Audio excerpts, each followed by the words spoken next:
Natural language processing is a mechanism used by computer machines to understand natural language of human beings. So whenever I give this statement, there should be some steps or mechanism to understand those natural languages by computing machines. So what are those steps or what are these mechanisms? So whenever we have some sort of textual data, we want to convert it into some basic form. For example, if I have some paragraph written in a textual format, then what can I do on that paragraph? Number one thing, I want to find out what are different sentences within that paragraph. So for example, commonly what we say, if there is some full stop, so full stop basically presents a completion of a sentence. Then those sentences should be converted into individual words. For example, if I say a statement, a boy is smiling, I can say that there are 4 different words in that sentence. And then these words are find out information, important information is extracted from those words. One sort of information is grammar present between those words, such as a is an article, boy is a noun, is a verb, and smiling is also a verb. So I can say that if I apply part of speech tags on that words, I can find out useful information from those words.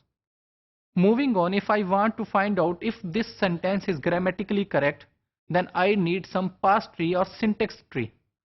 Example of this tree is that if I say that sentence is usually consisting of noun phrase and verb phrase.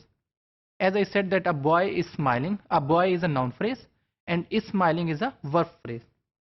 Then there are 2 types of words which are present in a sentence or in a paragraph or in text documents.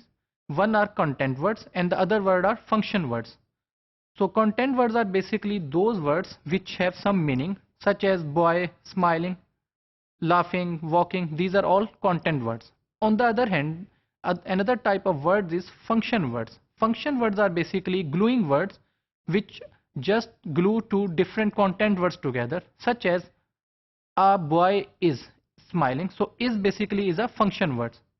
So function words do not convey much information about the textual data. They are just for making the understandability of content words. So we want to remove function words whenever we want to derive some information from our textual documents.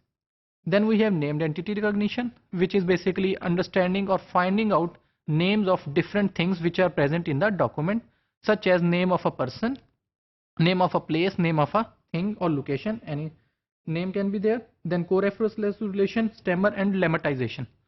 So what is stemmer and lemmatization? So stemmer is basically converting a verb phrase into its base form. Such as if I say I have a word goes, then first form of goes would be go. But this thing cannot, if I say another thing about go, went, gone. So second form of go is went. If I apply stemmer on went, it is unable to identify go as the base form of went. So for that purpose, I need another thing which is called lemmatization. So lemmatization will convert second forms such as went into go also. So these are all information or steps which we usually need for NLP.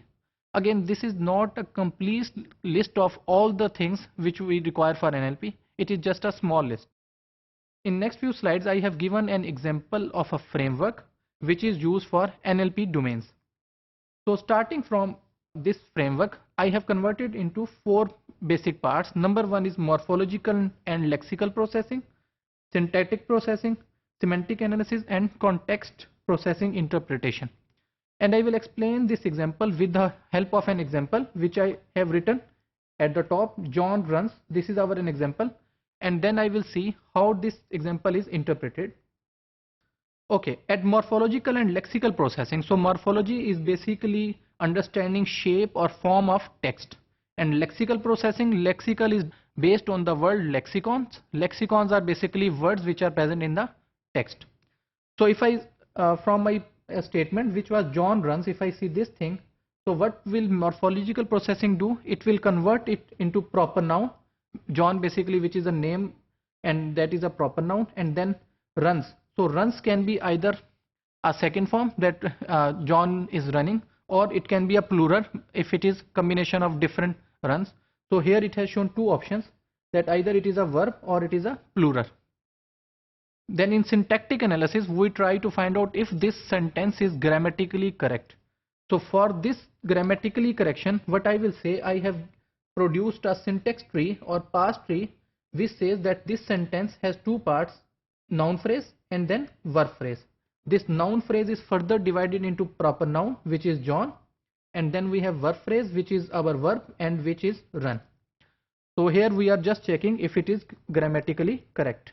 Semantic analysis. At semantic level, we try to find out if this sentence is semantically correct. Semantically correct means its meaning exists. And here I have taken help from predicate information or predicate knowledge. So predicate is basically relationship between anything or between two things. So here I say that we have an agent who is named John, and what is its relation? It is running. So this is semantic interpretation.